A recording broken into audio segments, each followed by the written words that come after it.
Russian President Vladimir Putin's aide makes a big statement, says Ukraine's security guarantees on the table, says Russia is open to some security guarantees. Is this a precursor for the 3-year-old war to finally end?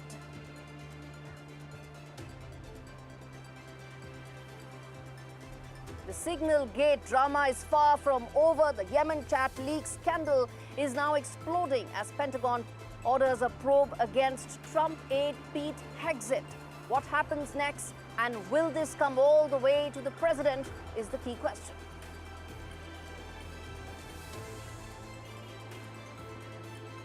And Donald Trump has Marine Le Pen's back.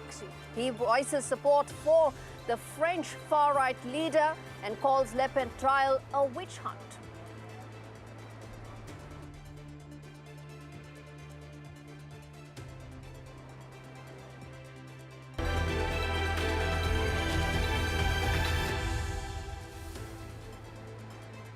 All right, the big story this week is from Colombo, Sri Lanka, where Prime Minister Modi is all set to arrive in the next couple of minutes. In fact, Prime Minister Modi's visit will be the first ever by a foreign leader since President Anura Kumara Dissanayake took charge as the new president. What lies ahead between India and Sri Lanka? Well, three key areas of focus: economic engagement, defense, and security and strategic partnerships, all likely to be the focus areas in the 3-day visit of Prime Minister Modi, where he's also going to be inaugurating some key projects related to railways, power, and those that are being funded with heavy assistance from India. Remember, this meeting comes at a time when Sri Lankan economy is just beginning to recover from the 2022 economic disaster, where it was India that aided and supported Colombo towards recovery. Since then, the $4 billion credit line that India had extended during those times has helped the Sri Lankan economy significantly,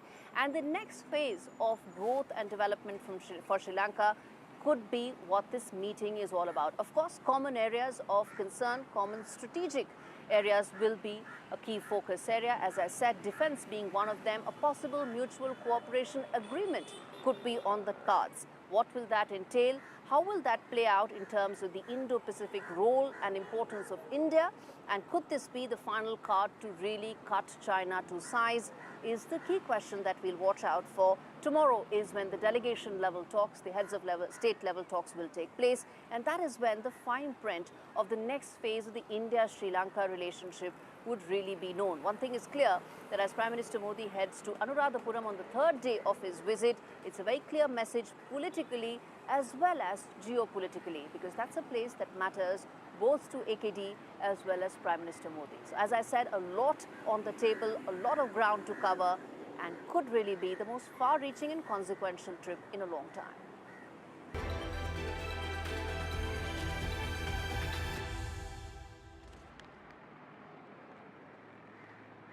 All right, the first wide-angle story on the show coming in from BIMSTEC.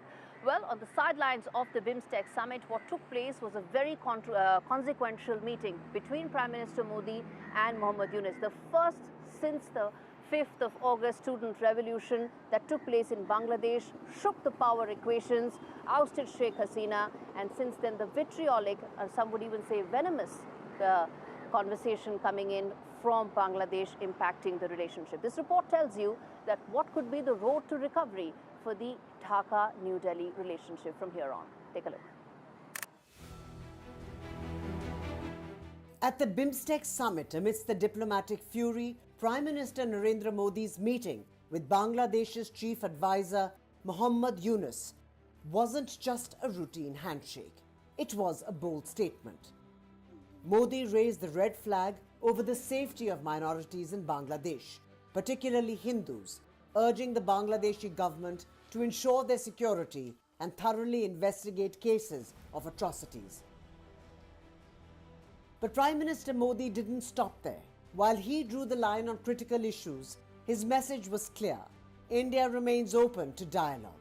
Like a responsible big brother, India isn't just pointing fingers. It's offering a hand of constructive engagement.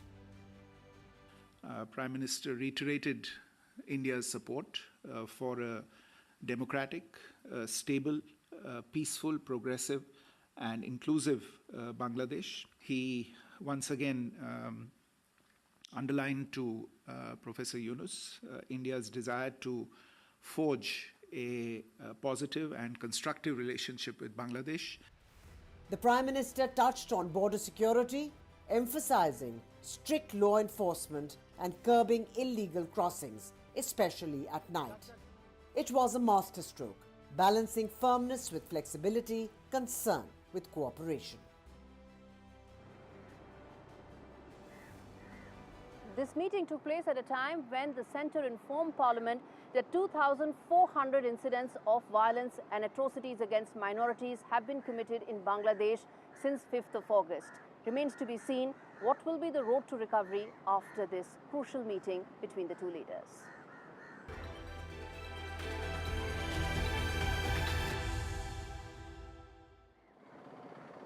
Second wide-angle story on the show. Finally, it seems that there could be some peace in sight in the Russia-Ukraine war. Or could this be another measure, another round of optics, with Russia saying that it is now open to security guarantees? It's been over 3 years. The West wants a solution. Which way would it be? Will Putin, who's been dragging his feet, finally come around on the negotiating table? This report has all the answers for you.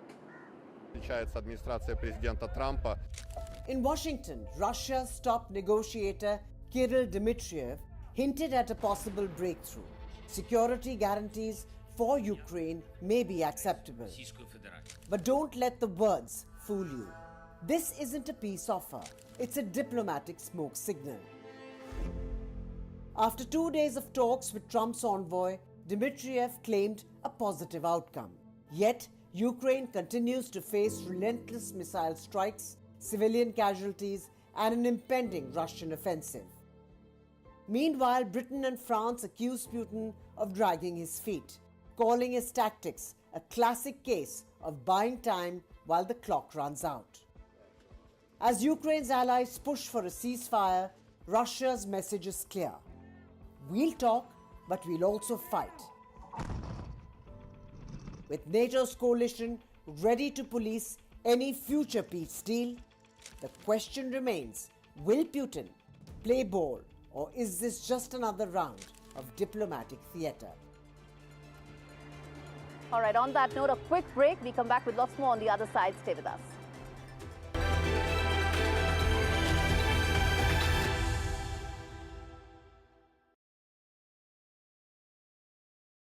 Whatever you need to ask about cancer, Macmillan's free support line is just a call away. Hello, Macmillan. Whether it's money, am I going to lose my job? getting on with life, Can I still go abroad? Get insurance? or just need someone to listen, How do I tell them? our specialist advisors are here to help as often as you need them. Whatever you need to ask, cancer, money, life, call us now on 0808 134 1000. It feels good knowing that your future's in hand. EFLO can offer you a loan from £1,000 to £15,000. Get your conditional decision in minutes. Wouldn't life be so much easier if you could control your blinds at the touch of a button?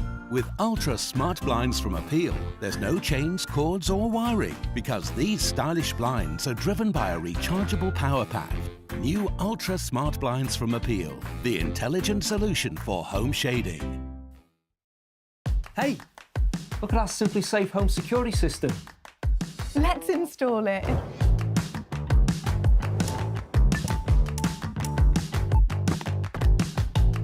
We need another camera. What for? They're collectibles.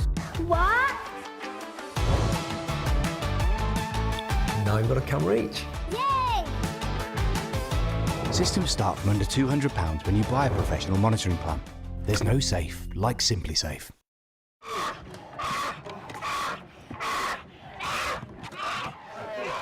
This baby bear is terrified,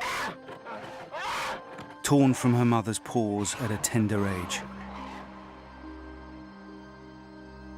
They will force her to live alone in a tiny, filthy cage, like so many bears driven mad by loneliness, rubbing their wounds raw against the bars, suffering cruelly day after day, year after year, just for people's entertainment.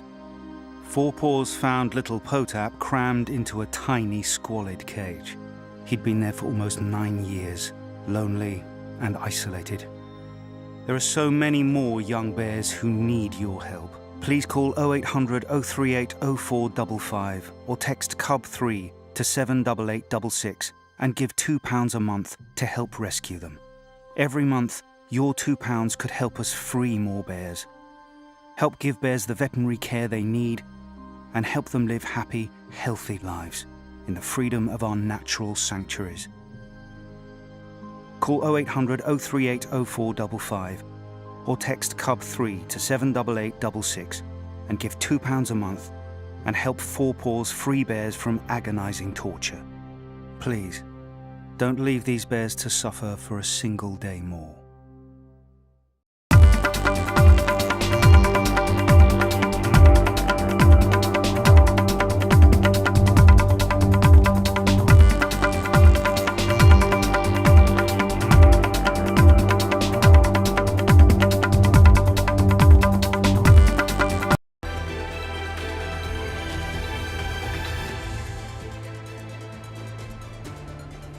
Welcome back. You're watching India Sense. I now turn attention to a story that's probably distressing because it talks about the plight of our countrymen who are now trapped in jails overseas under harsh conditions in Saudi Arabia, UAE, and we're talking about large numbers, 10,000 Indians. This report tells you what has the government been doing to try and get them back and which are those countries where they've been trapped the most. Take a look.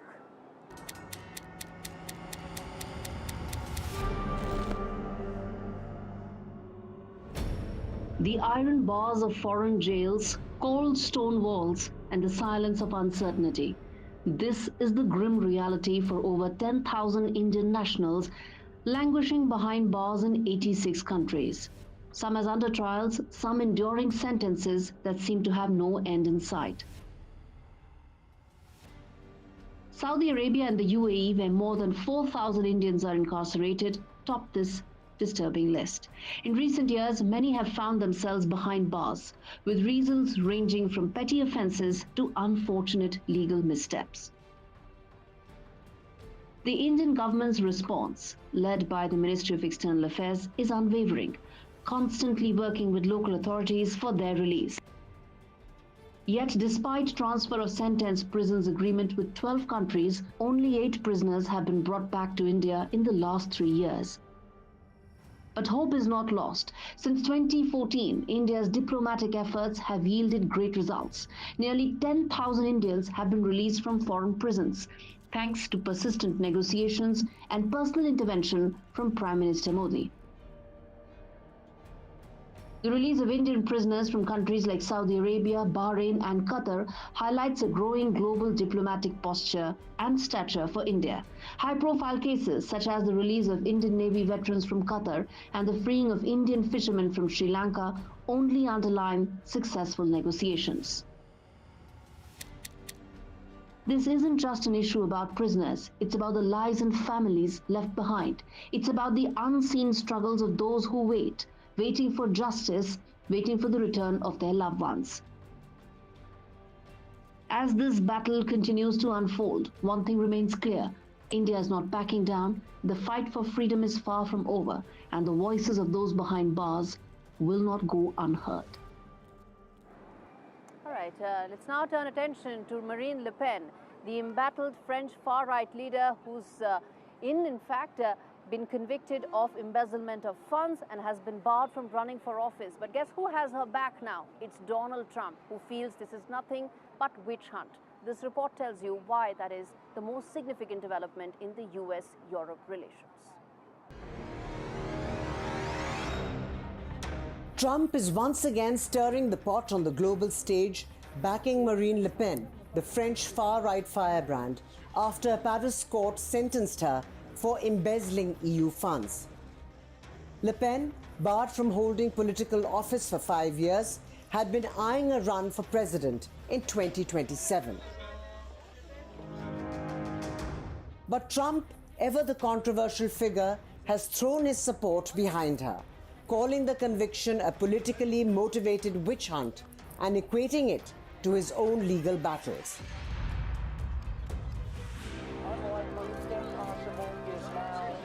Trump's endorsement is part of a broader pattern of support for far-right leaders in Europe, including his backing of the Alternative for Germany, AfD party, and the controversial Romanian candidate, Calin Georgescu.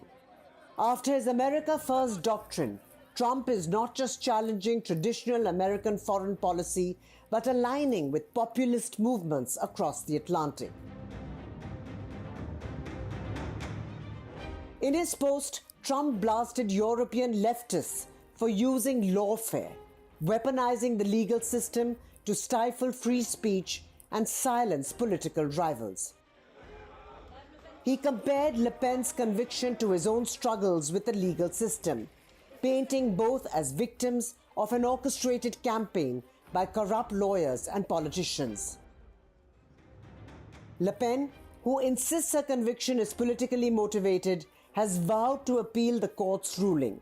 But the political fallout in France is palpable, as Trump's support further deepens the transatlantic rift between populists and mainstream politicians.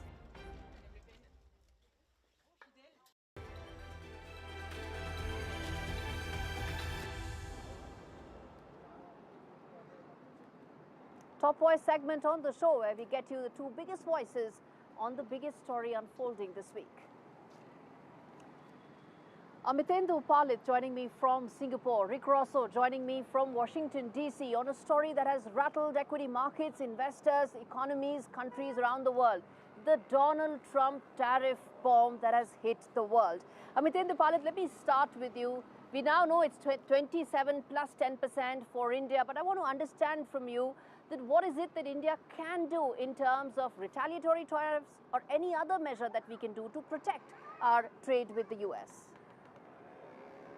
My sense, Gauri, is that unlike 2018, when the steel and aluminium tariffs saw retaliation from India along with a number of other countries, on this occasion, even if there is a retaliation, that retaliation is likely to be basically symbolic and selective. I don't think India will go for a one-on-one tit-for-tat kind of retaliation, and that is because of the fact that one, there is a view that if these relative tariffs are considered, then given the fact that the relative tariff rate on a lot of competitive countries for India has been more than that of India. So in some sense, there is a comparative advantage that India might see in this respect when it comes to exporting to the United States, that its products will be tariffed at a lower rate on several items on which its competitors are also exporting to the US, which are being imposed tariffs at a higher rate. So that could be one reason for India not trying to complicate matters by retaliation, because there's a point over here. If you look at the executive order that has come out from the White House, the Section 4, which is the modification authority, has a provision over there. It's the 4B part of the agreement, which says that if there is a retaliation, then there would be an adjustment to the tariffs, in the sense that a retaliation is also going to invite further retaliation. Rick, let me then ask you the other side to it. You know, countries around the world are rattled, but so is the American stock market and the American consumer, many would believe. What do you think could be the impact on Trump's core constituency? I think when we look at a trade agreement is much, much more than tariffs. And I think that this was very clear from the joint statement that India and the US put out during Prime Minister Modi's visit, which mentioned that they're actually going to negotiate a comprehensive trade agreement which covers not only trade in goods and services, but also investment and a large number of other connected trade issues.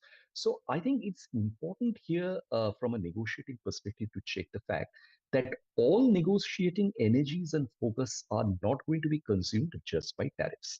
Tariffs could be a way of a give and take approach, in the sense that if there is an offer made by India to the United States of market access by lowering its tariffs in a particular sector, then India would expect something from the United States in return, and that may not necessarily be through a tariff reduction, but through some other kind of market access commitment as well.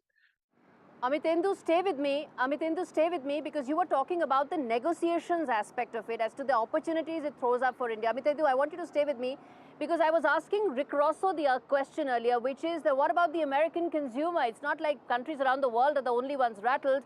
So is the American stock market, isn't it?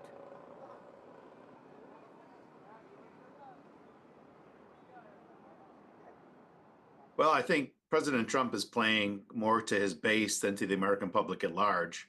A lot of the states that he was able to pull in are states that had been former industrial bases in the United States. And for them, economic hardship is already there, and they hadn't really seen a lot of hope. So I think the signal that he picked up from the base, whether that proves to be correct or not, they're hoping that tariffs help save a few factories, maybe bring a few factories in. And they would rather take that as the upside while suffering some level of pain by increased prices, to kind of be borne by the entire country.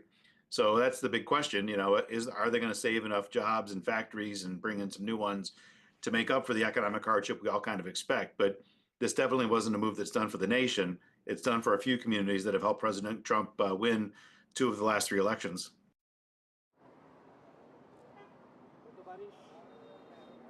Right.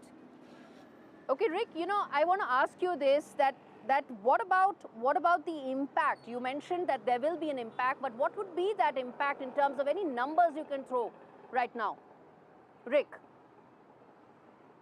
Well, I've seen numbers saying that the average car is going to cost, $5,000 or $6,000 more than it was before, that the American economic growth rate, which had been 2.5%, 3%, that would probably get slashed in half, if this happens. And of course, they bake in the cake, not just the U.S. tariffs, but what are the reactions from other trade partners going to be as they begin imposing punitive tariffs on the United States? So, I think the worst case scenarios kind of depend on how other countries react to this.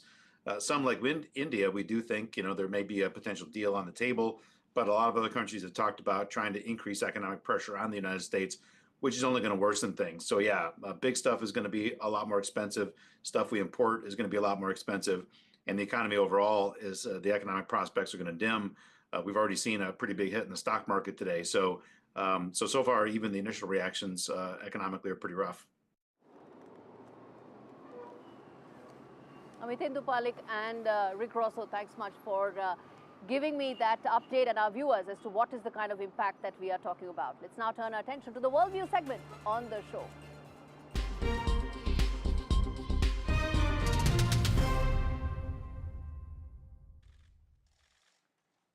The mightiest can fall as South Korea's impeached President Yoon Suk Yeol faces rebellion charges for his controversial martial law decree.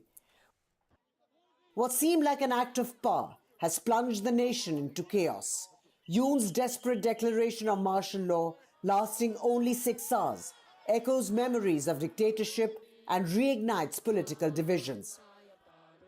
Prosecutors charge him with rebellion, a crime punishable by death or life imprisonment. With power comes great responsibility, but when that power is abused, even the strongest must answer. The Pentagon investigation could very well be the beginning of the end for Trump's Secretary of Defense, Pete Hegseth. Classified details about strike timings, aircraft models, and missile launches must be kept under lock and key. Hegseth's team updates defense isn't holding water, and with classified information slipping through the cracks, the walls are closing in. The investigation could be the start of the unraveling of more than just one Korea. Is Gen Z lazy? Think again, because they are mastering something you might have missed: the art of knowing when to quit. Oxford professor Katrien Devolder says they're not lazy, they're practicing justified effort management. And it's a game changer. No more grinding till you're dead on your feet. Gen Z knows when to hit pause and when to push forward. Their mantra, smart rest equals smarter results. Maybe it's time we all learn from them. Stop glorifying burnout and start celebrating strategic chill. Well, that's a thought to end this show with. Thanks so much for watching this edition of India Sense, coming to you live from Colombo.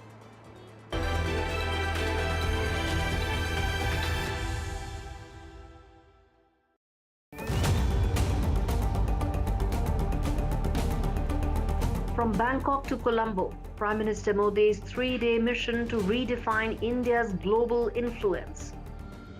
Economic hawks Richard Rosso and Amitindu Palit decode the India-US tariff standoff. And locked up but not forgotten, 10,000 Indians behind bars and New Delhi's fierce fight to get them back home.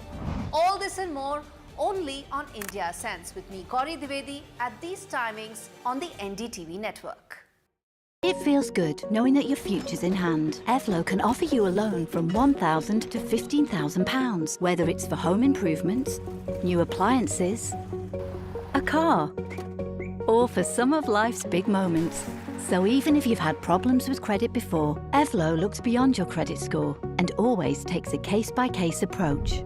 Visit evlo.co.uk to get your conditional decision in minutes. Evlo, your future in your hands. Now I'm retired, I can spend more time with my grandson. I'm proud of him and want to help any way I can. Which reminds me.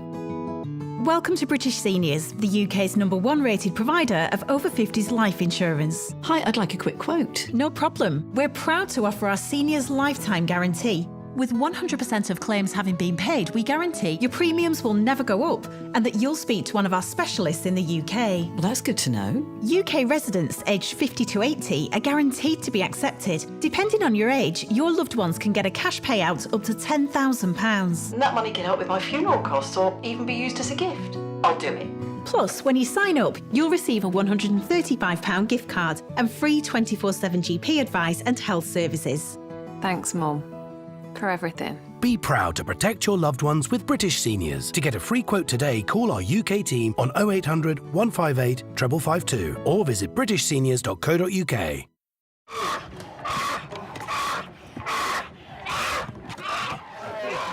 This baby bear is terrified. Torn from her mother's paws at a tender age. They will force her to live alone in a tiny, filthy cage, like so many bears driven mad by loneliness, rubbing their wounds raw against the bars, suffering cruelly day after day, year after year, just for people's entertainment. Four Paws found little Potap crammed into a tiny, squalid cage. He'd been there for almost 9 years, lonely and isolated. There are so many more young bears who need your help. Please call 0800 038 0496 or text BEAR5 to 70800 to give £3 a month via your mobile phone. Every month, your £3 could help us free more bears. Help give bears the veterinary care they need and help them live happy, healthy lives in the freedom of our natural sanctuaries. Please call 0800 038 0496 or text BEAR5 to 70800 to give £3 a month via your mobile phone and help Four Paws free bears from agonising torture. Please, don't leave these bears to suffer for a single day more. Our first year as a family flew by. And now, I want to make sure he'll be financially protected for all his birthdays to come. That's why I'm calling Smart Insurance. Hi, how can I help? Hi, I'd like a quick quote for family life insurance. OK, you can choose a benefit amount up to £750,000 depending on your age. That's great. If you're a UK resident aged 18 to 64, you can apply with just a few health and lifestyle questions. For £250,000 of cover, the price starts at just £14.77 a month. That's less than I thought. And could help my wife pay off the mortgage. And with our Smart Family Guarantee, you'll have peace of mind. That's good to know. You'll also receive a 100% advance in the event of terminal illness and 10% cashback on your first year's premiums. That's the Smart Cashback. Plus, you get your choice of a £125 gift card. Protect the life you've built the smart way. To get a free quote today, call our specialist UK team on 0808 141 5855 or visit smartinsurance.co.uk. No child should suffer the torture of trachoma, but so many are in pain right now.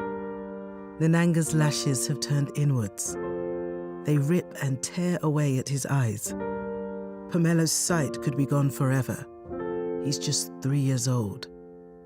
Kofanga screams for his mother. His eyes are so infected that he can't even see her. For so many children in the world's poorest countries, trachoma is torture.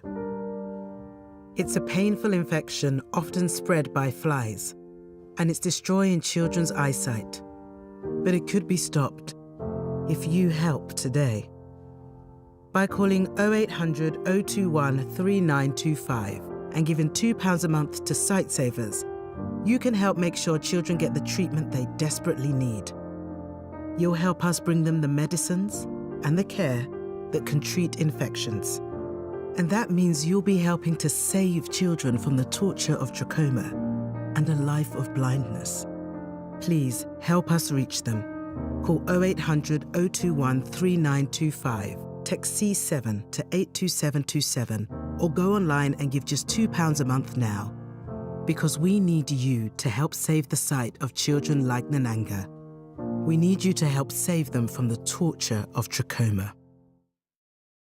The governor then sent the bill, after it was passed for the second time, to the president for assent.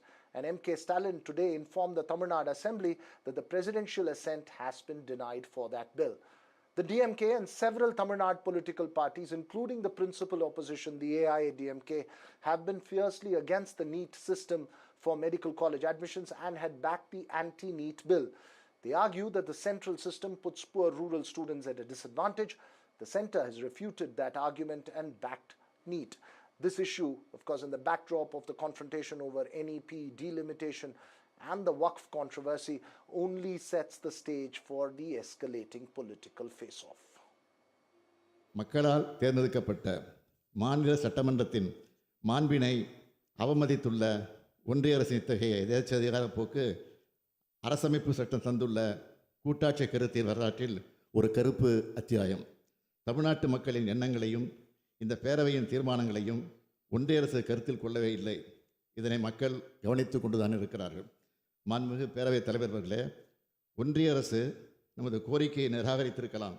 ஆனால் NEET தேர்வு முறையை அகற்றுவதற்கான நமது போராட்டம் எந்த வகையிலும் முடிந்துவிடவில்லை என்பதையும். So what next on that NEET face-off? Joining me this evening in a bit, Selam Dharanitharan of the DMK will join us. Vinod P. Selvam of the BJP and Apsara Reddy of the AIADMK with us this evening. Vinod, Selvam, the first question to you. The denial of assent is an assault on the federal principles, argues the DMK. This will actually only bolster that argument, as a bill almost unanimously passed by the State Assembly has been denied assent by the President under the advice of the central government.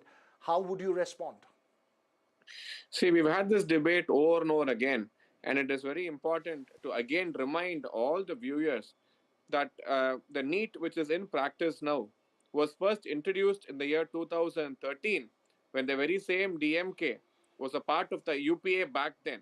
They were in alliance with the Congress when the NEET was planned and it was ready for implementation. The NEET came into practice, came into effect after a lot of rounds of, after the Supreme Court intervened and the Supreme Court said that, NEET is necessary, essential to be brought about. Now, in the 2021, the Chief Minister and his son came out and lied to the people that they knew the secret to make sure that NEET goes away for the students of Tamil Nadu. But 4 years down the line, they've still not told the secret to the people. The secret still remains a secret, and NEET is still in practice. All the deaths so far which have happened in Tamil Nadu, student deaths, DMK has blood on its hands. DMK has been entirely responsible for the students who committed suicide, listening to the lies of the DMK over the years that they will make sure that NEET goes away.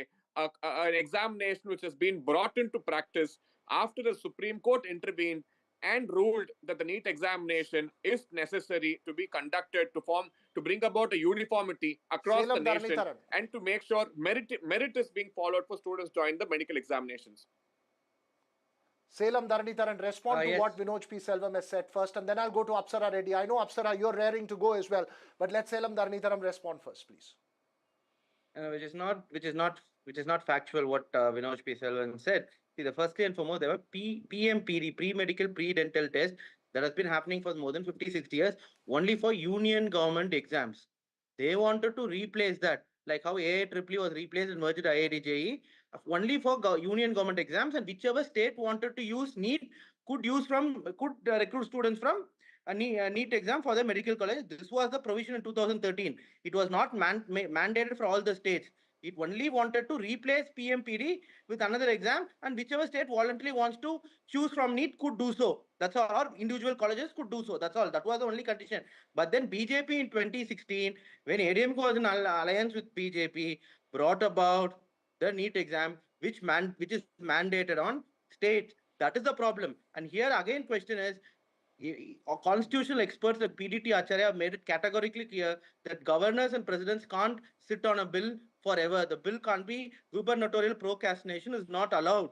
It is made profoundly clear. The governor, first of all, was sitting on this bill for 2 years. We kept protesting, and then he sends it to the president. That again, Supreme Court has again said the governors cannot arbitrarily send bills to the president. And second, the president sat on the bill and then has used her veto power, which is not supposed to be used. And another important point which you want to make, 1 second. The important point is that a governor can only send a bill to the president only if it will undermine the position of the High Court or a Supreme Court. Why was this bill sent to the Supreme Court now? Sorry, why was the bill sent to the president? That itself is constitutionally not right. These questions, you've raised the point. These questions are in fact before the apex court as well. Apsara Reddy, I'm going to turn from the constitutional face-off to the political face-off as well. The AIADMK on one side seems to be warming up to the BJP for an alliance, but at the same time, you are also in favor of the NEET bill. Where does that leave the AIADMK on this entire debate? What's the position?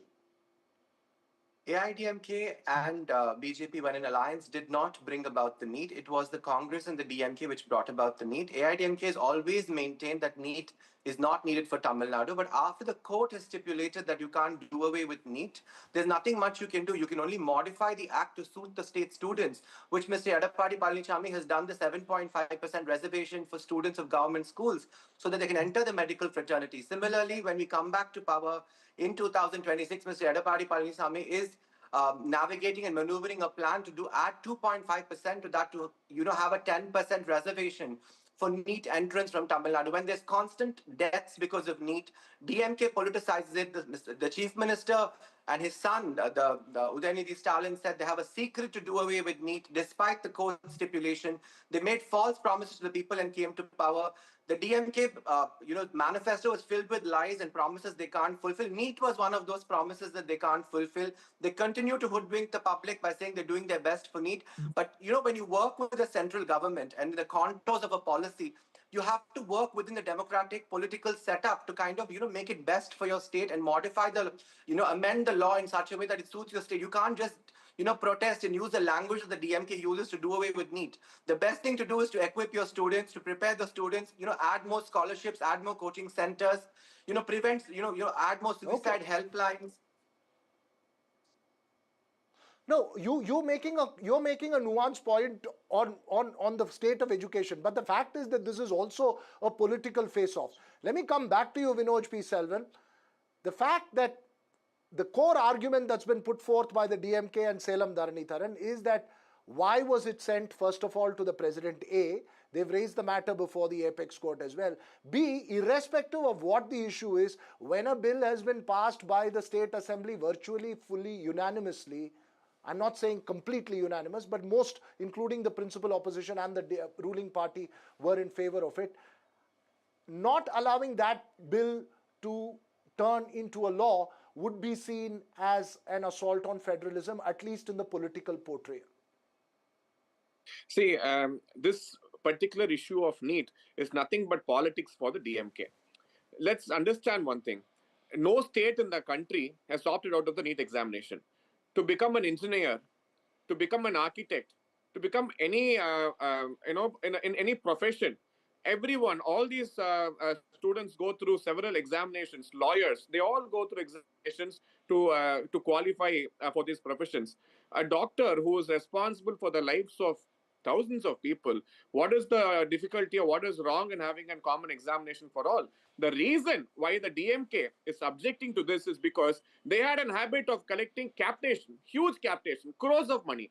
Only the rich could become doctors in Tamil Nadu. Only if you had a few crores, you could become a doctor in Tamil Nadu. And most of these medical colleges, just like the CBSE schools, are being run by the DMK people. The DMK MLAs, the DMK MPs, they continue to run most of the medical institutions. And now the coffers are not getting filled up because of NEET examination. Now the son or the daughter of a watchman, of a auto rickshawala, of anyone can pass the exams and by merit become a doctor. And that is why NEET was introduced. And the DMK has always been anti-poor. The merit argument is what Vinod P. Selvam is saying. Go ahead, respond.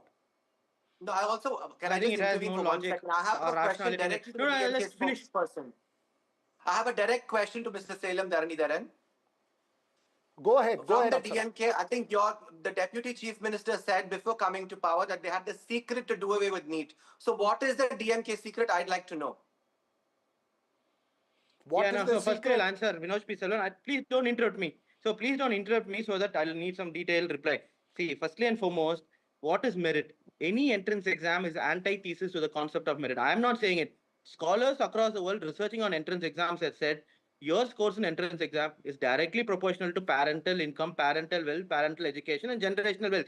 It's profoundly clear. That's why even Ivy League colleges have done away with entrance exam. Here in Tamil Nadu, how do we plan to recruit students? Through school exams. It is not that NEET does away with capitation fees. In fact, 60% of the students who clear NEET, 60% of the people who write exam clear NEET, which is about in Tamil Nadu, 150,000 students write about NEET, 90,000 people clear. And now 10,000 seats in the government colleges are through merit.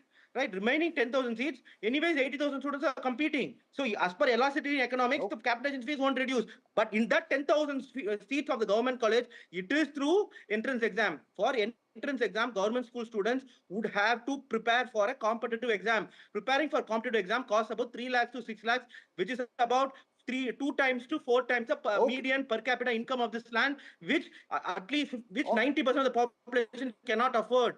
Why? IIT exams are cleared by 90% from quota-based coaching institutes.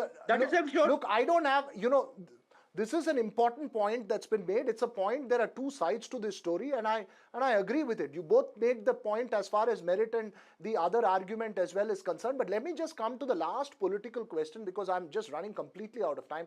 Last 30 seconds, Apsara Reddy.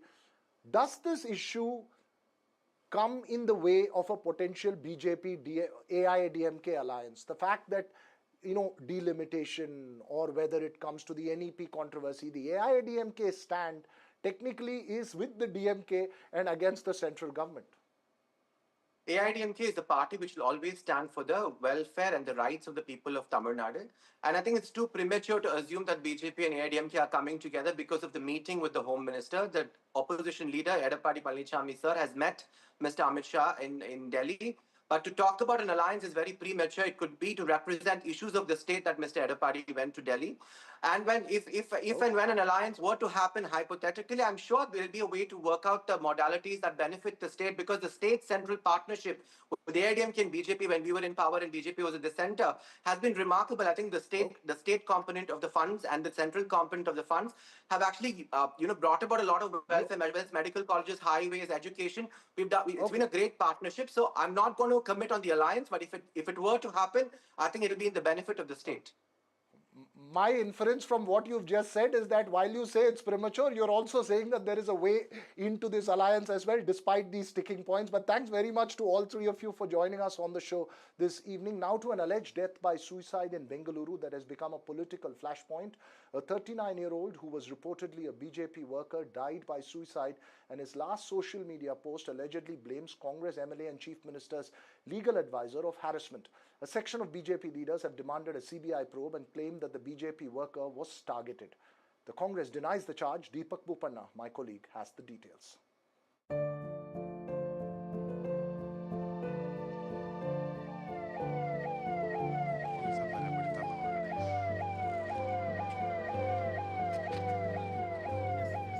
Distressed family members, anxious police officers, and agitated BJP leaders at the Ambedkar Medical College, where the post-mortem on the body of BJP worker Vinay Somaya was conducted. Vinay was found dead at his office in Bengaluru. His suicide note, where he has alleged harassment from Congress leaders, is what has raised several questions. He'll be an admin of a WhatsApp group called Kodagina Samasyegalu, where it's an open group where the members are given an opportunity to discuss about the various problems which are happening in Kodagu. So their photo with MLA of Virajpet, A.S. Ponnanna, that comes to be published. So immediately after the FIR, it's a non-bailable offence were added. Man in the eye of the storm, A.S. Ponnanna has denied the charges. No, the BJP, it does not surprise me because they are like vultures. They will jump there and hoist their flag and politicize the issue. I have never spoken to him. I have never met him. I have never had any conversation with him ever. So far as he says, BJP leaders who claim Vinay was a party worker have begun targeting the Congress leadership for the alleged suicide. Congress says a full probe into the case will be ordered. I am very sad today we lost our worker. That is one thing. See, second thing is, why these MLAs and the Congress leaders are so arrogant and harassing our party leaders and the cadres. See, there is so many things behind this case. So I demand CBI inquiry into this case. ಸಂಬಂಧಪಟ್ಟ DCP ಅವರು ತನಿಖೆ ಮಾಡ್ತಾರೆ. ತನಿಖೆ ಮಾಡಿದ ಮೇಲೆ ವರದಿನಲ್ಲಿ ಏನು ಬರುತ್ತೆ ನೋಡಿ ಅದ್ರ ಮೇಲೆ ಕ್ರಮ ತಗೊಳ್ತೀವಿ. ವಾಟ್ಸಪ್ಪಲ್ಲಿ ಮೆಸೇಜ್ ವಾಟ್ಸಪ್ಪಲ್ಲಿ ಬಂದಿದ್ದು ಅನೇಕ ಸಂದರ್ಭದಲ್ಲಿ ವಾಟ್ಸಪ್ಪಲ್ಲಿ ಬಂದಿದ್ದಾಗಲಿ ಅಥವಾ ಯಾವುದೇ ಸೋಷಿಯಲ್ ಮೀಡಿಯಾ ಪ್ಲ್ಯಾಟ್ಫಾರ್ಮ್ ಬಂದಿದ್ದಾಗಲಿ ಸತ್ಯ ಇರೋದಿಲ್ಲ. ಅದನ್ನು ವೆರಿಫೈ ಮಾಡಬೇಕು. ವೆರಿಫೈ ಮಾಡಿ ಸತ್ಯ ಇದ್ದರೆ ಅದಕ್ಕೇನು ಕ್ರಮ ತಗೋಬೇಕೋ ತಗೊಳ್ತೀವಿ. ವಾಟ್ಸಪ್ ಅಡ್ಮಿನ್ ಅನ್ನೋ ಕಾರಣಕ್ಕಾಗಿ ಅವನ ಮೇಲೆ FIR ಕಾರಣ ಏನಾದರೂ ಇರಲಿ ಅಂಥದ್ದೇನಾದರೂ ಇನ್ವಾಲ್ವ್ಮೆಂಟ್ ಯಾರ್ದಾದ್ರೂ ಇದ್ದರೆ ಅದನ್ನು ಪರಿಶೀಲನೆ ಮಾಡ್ತೀವಿ. ಅದು ತನಿಖೆ ಸಂದರ್ಭದಲ್ಲಿ ಬಂದೇ ಬರುತ್ತಲ್ಲ. FIR ಆದ ತಕ್ಷಣ ತನಿಖೆ ಶುರು ಆಗ್ತದೆ, ತನಿಖೆ ಮಾಡ್ತಾರೆ. ಅದರಲ್ಲಿ ಬಂದಾಗ ಅದಕ್ಕೇನು ಕ್ರಮ ತಗೋಬೇಕು, ಯಾರೇ ಆದರೂ ಕೂಡ ಅವ್ರ ಮೇಲೆ ಕ್ರಮ ತಗೊಳ್ತಾರೆ. Here at the Ambedkar Medical College in Bengaluru, the mortal remains of Vinay has been brought in for a post-mortem. While on one hand, the police and the medical investigations are currently going on, politics has begun already on the matter, with the BJP saying he's a karyakarta of their party. The Congress party at this point in time, led by the Home Minister, says that the investigation will be thorough and any evidence that they find against anyone, action will be initiated. But the BJP begs to differ. They say in similar instances, the Congress party has given a clean chit to their legislators when their names have cropped up in suicides in the past, and now are saying it is only the CBI that can do justice in the matter. With video journalist Govind, this is Deepak Bopana for NDTV. Well, so for a quick face-off on that issue, we have with us from the BJP, Surbhi Hodigare, and Congress's Sadashib Shivanna. First to you, Surbhi Hodigare. Before categorical facts are put out, has there been a premature effort to politicize a tragic suicide? Premature effort to politicize something. He's written in his suicide note that these were the concerns that were raised, that these are the people who put pressure on him, made his life hell. I mean, Shatavi should understand this. This is a karyakarta. This is a member of our family and a parivar. And let me remind you that this is not only a one-off case. This government has been vicious. It has been incredibly vicious in targeting those who have been, speaking their mind freely. Okay, fine, let the investigation be done. Tell me why the names have not been included in the FIR. When there is an absolute clarity on the death note that these MLAs have put pressure, why have they not been included in the FIR? This government has been using government machineries to suppress free speech here in Karnataka. This is an incredibly vicious government, and I speak with a very, very, very heavy heart. Don't tell me that somebody takes an extreme step like this if the circumstances have not been extreme as well. That is what we are going through today. We are on the ground. We are making sure that the FIR is lodged freely and fairly. We are making sure that the probe is free and fair. This is a man who has been working in a private company, has a senior position, a person who has a family, a wife, a daughter, a young daughter. We are extremely pained that this is the circumstance that we have to see today. The BJP is standing strong behind the family and ensuring that a fair probe will be done. the Congress government, what has Sadaship, been done? Why these FIRs? Why this viciousness? Sadaship Shivanna, respond to the questions raised by Surbhi Odigare. See, firstly, the untimely and tragic death of a youngster, Vinay Somaya, is unfortunate and it is very disturbing. I sincerely urge the opposition not to politicize this sensitive matter. Exploiting public grief for political mileage is distasteful, and justice and healing, cannot be achieved through sensationalism. Now, Mr. Ponnana is not just a senior political leader, but also a towering figure in the legal fraternity. I have had the privilege of knowing him personally, and I can vouch for his adherence to constitutional principles, rule of law, and spirit of justice. Reckless allegations being made against him must be made with utmost caution. Now, coming to the facts of the matter, it is true that Mr. Vinay had shared and posted certain objectionable and defamatory content against that concerns Mr. Ponnana on social media platforms. Now, some Congress leaders approach the jurisdictional police, prefer a complaint. The police refuse to register an FIR. Then they approach the court, and the court, by way of a judicial order, directs the registration of an FIR against Mr. Vinay and 2 other persons. Now, it is also true that Mr. Vinay had obtained bail. He had obtained an order of stay on the investigation at the hands of the Honorable High Court of Karnataka. Now, to insinuate that Mr. Ponnana has exerted influence or pressure on the police to harass this individual despite the protective orders of the Honorable High Court is impossible, and it is absurd. How is and it impossible? Let me make it very clear. How Let is me it make it very impossible? clear. How When is it any impossible? citizen, You're speaking let me about a make person it, who is I did not unfortunately... interrupt you, Surbi. 1 minute. I One after the understand other. your I'll give you anxiety. 30 seconds, Surbi. Just finish your comment, Sadaship, quickly. Yes. Now, 10 seconds to finish your comment. let me make it very clear. When any citizen, irrespective of political affiliation, they feel defamed or they feel targeted online, then they have every right to legal recourse. Now, approaching the police merely because our MLA was defamed should not be criminalized, and it should not be construed as oppression. Now, the facts of the matter has to come out, and FIR is registered. This legal defense... Sadaship, let Surbi make a point. I'll come to you for the last 30 seconds. Go ahead, This Surbi, 30 legal seconds. defense can come at a court of law. But the fact of the matter is that WhatsApp messages have been circulating in Karnataka today for the entire day, where the MLA's messages is visible to everybody. Fine, then tell me it's doctor, tell me it's not. Do a fair probe. Why is his name not mentioned in the FIR? Why is the police not taking a fair complaint? It took 5 hours for an FIR to be registered. I will share you the entire complaint, the letter given by the brother. All of this is public. Shatavish, we have lost a Important question, Sadaship, respond. No, Veera Raghavan, I want to tell this very strongly. I want to say this very strongly. Now, when Mr. Ponnana was defamed publicly, and the Congress leaders go and approach the police, the amount of torture he must be going through. Why should it be criminalized? And Imagine moreover, if the name is there, don't get excited. Relax. This is a public debate on national television. I will Don't not get excited. Now, Mr. A.S. Ponnana. Okay, let's just give Sadaship 30 seconds to respond. You've made a very vehement, strong point. Surbi, let Sadaship respond. 30 seconds, Sadaship.